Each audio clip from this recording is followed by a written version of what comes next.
All right, today we're getting into something I think a lot of us feel but maybe don't talk about enough. The psychology behind why it can take so long to really trust someone new. So let me ask you this right off the bat. Are you one of those people who keeps their circles small, like really small and tight-knit? Just think about that for a second. If you found yourself nodding your head even a little bit, then yeah, you are in exactly the right place. We're about to unpack the real science behind that guarded feeling. Okay, so first things first, that whole guarded feeling, it is so not just you. I promise. I mean, does any of this ring a bell? People telling you you're hard to know, or that feeling that it just takes you longer to warm up to people? And maybe you even feel like people just don't get why you're so cautious. If any of that sounds familiar, you are in very good company. So, where does this stuff even come from? Because it's not random, right? There's almost always a backstory, a specific reason why.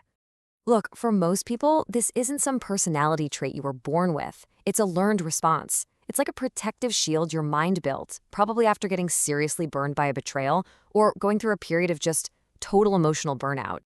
And get this, it's not just some vague feeling. It's a real, actual mechanism happening inside your brain. It's something we call the trust threshold. The easiest way to think about it is like a security checkpoint for your emotions. The trust threshold is basically how much proof your brain needs to see before it gives someone an all-access pass to the real you. And this is the really wild part. That setting isn't fixed. Your brain is constantly tweaking it, literally recalibrating that dial based on what you go through in life. So think about what that looks like. Before you got hurt, maybe that security checkpoint was pretty relaxed. The threshold was lower, you were more open. But after, your brain cranks that security level way up. It becomes far more selective about who it lets in.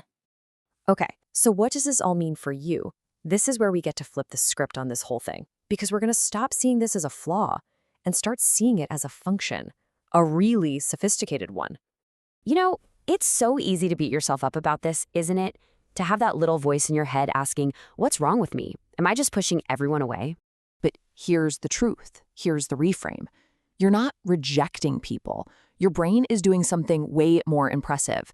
It's running an advanced pattern recognition program. So here's how this amazing system works. First, your brain is constantly scanning new people and situations for anything that feels, well, familiar in a bad way, based on past hurts.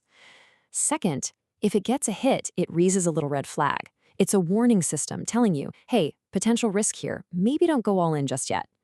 And third, the whole point of this system is to save your emotional energy, which is not an unlimited resource.